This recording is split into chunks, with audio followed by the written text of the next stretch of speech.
Happy Wednesday, everybody. Welcome to Season 2, Episode 26. My name is Cort, and welcome to my weekly webcast. You know, failure is a yucky word to say. It never feels good to lose a job, lose a spouse, or suffer through a divorce. But regardless of the way that you perceive your failure, your self-esteem will become fragile. We all have different versions of what success means to us. Success is a relative term, but failure is a universal gut punch. I failed epically in my life on a number of fronts. This isn't the first time that I've discussed failure in these weekly videos, but it is the first time that I'm going to give ways to actually turn a failure into a success. I've done a really deep dive into failure and the ways to turn failure on its head. I came up with about 30 subjects of failure that can be turned into positive results. I've cut that list down to about 15 and then trimmed it down even further into about 6 subjects. The subjects that I'm not talking about, I will be covering in my new Mastermind group called Cort's Inner Circle. More to come on that later. So I'm going to be covering those over the next few weeks, and I really encourage you to keep watching the next few weeks because I'm going to give you some ideas that are going to hopefully just leave your head spinning. Because if we don't learn from our last failure, we won't win at our next venture. Failure is a self-fulfilling prophecy until we learn to make some changes. Thankfully, the changes are easier than we think. So here we go. Let's dive into a couple of them that I've allocated for you today. Number 1, learning opportunities. So failure often provides invaluable lessons, revealing what does not work and thereby guiding us towards what may work. Failure leaves clues. Learning what doesn't work moves us one step closer to our goals. Failure blesses us with the opportunity to look at our own part in the failure. Louis Pasteur, he was a Frenchman. He published a document in roughly 1860.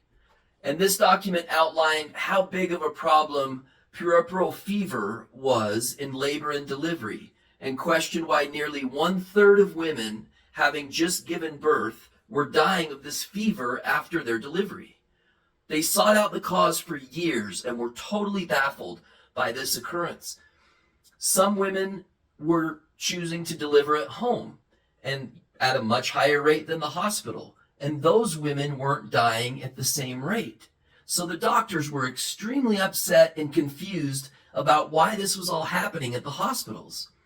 Until the publication of Louis Pasteur, did doctors even have a glimpse of what was occurring. At the time, it was customary for physicians to do their autopsies in the morning and deliver babies in the afternoon. The publication was about a new term in the medical community called germs.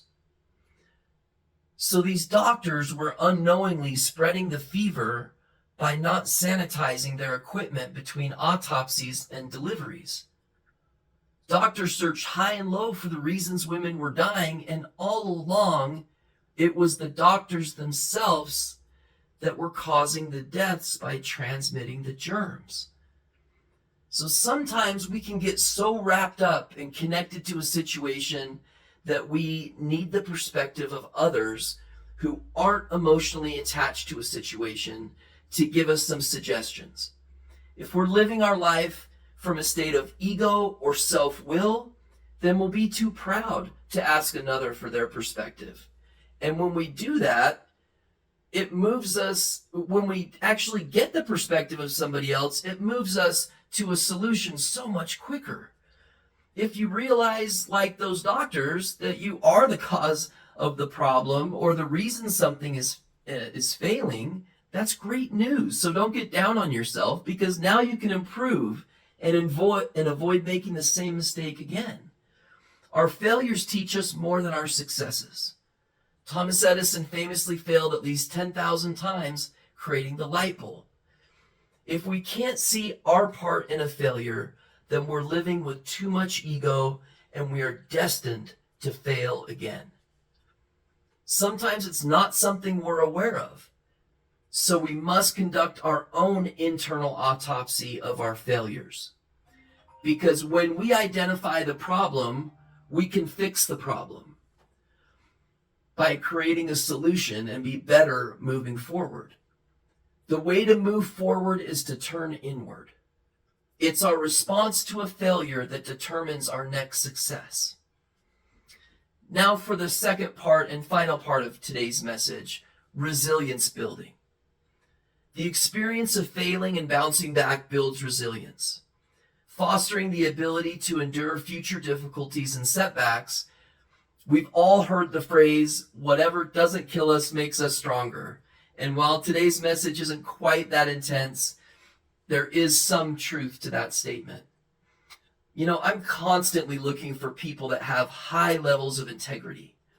Most of these high integrity individuals have been through some really hard, ugly, and challenging times at points in their life. And yet they've come out the other side with integrity. From my business partners to the assistants that I hire to the guys that I mentor, they are all vastly different situations, and each relationship means the absolute world to me. But these are people that have been in situations that most of us would think it's really not fair what happened to them. And we would be correct. But these people refuse to be victims. They learn from every misstep they make. They quickly course correct, and then they stay positive. I can't emphasize that enough. Stay positive. Because positiveness through pain eventually turns into integrity. Will you refuse to be a victim? Will you lower your ego enough to see your part in the situation and learn from your failure? That is the very definition of resilience. Discouragement is the devil's playground and must be avoided at all costs. So I've been approached by some of the people that watch these videos about getting access to the worksheets that I put together for each week's message. They're interested in just getting the solution mastered in their mind so that in this case they would fail less. I do put together great worksheets for each lesson, but those worksheets will only be available in the members only section on my YouTube channel. Again, more information coming out on that in the next day or two. But I hope everybody has a wonderful Wednesday. Have a great week ahead. Thank you for spending a few minutes here with me, and we'll see you same place, same time next Wednesday. Take care, everybody. Happy Wednesday.